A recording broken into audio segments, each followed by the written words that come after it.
नमस्कार बंधू भगिनींनो, आपल्या सगळ्यांचं सहर्ष स्वागत आहे स्वास्तिकम या माझ्या चॅनलवर। आज मी आपल्यासाठी तिरुमला तिरुपती श्री व्यंकटेश्वर बालाजीचे जीवनचरित्र व महात्म्य याच्यातील पुढील कथा घेऊन आलेली आहे।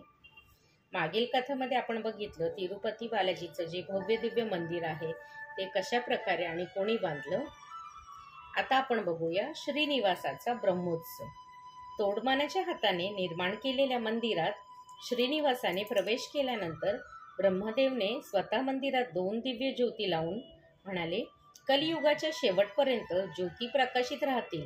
नंतर ब्रह्मदेवाने श्रीनिवासाचे दर्शन घेऊन म्हटले, हे परमात्म्या, मला तुमची पूजा करण्याची इच्छा आहे, माझी ही इच्छा पूर्ण करा। असे ब्रह्मदेवाचे बोलणे ऐकून श्रीनिवास म्हणाला, हे ब्रह्मदेवा, तुझ्या इच्छेप्रमाणेच होईल, असे अभय दिले। नंतर ब्रह्मदेवाने तोडमानाला बोलवून ब्रह्मोत्सवासाठी लागणाऱ्या वाहन सामुग्रीची तयारीसाठी सांगितले।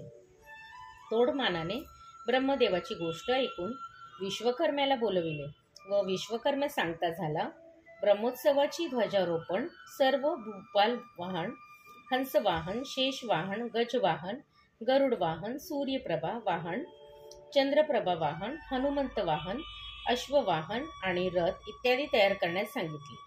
विश्वकर्म्यानं सर्व ब्रह्मोत्सव वाहन सामग्री तयार करून तोडमान आणि ब्रह्मदेवाकडे सोपविले।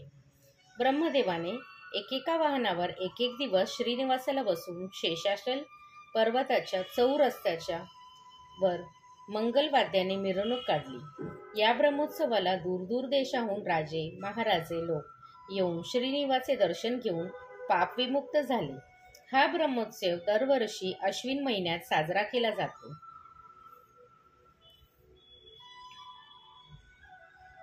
श्री तिरुपती बालाजी पर्णमस्तु। शुभम भवतु, शुभम भवतु, शुभम भवतु।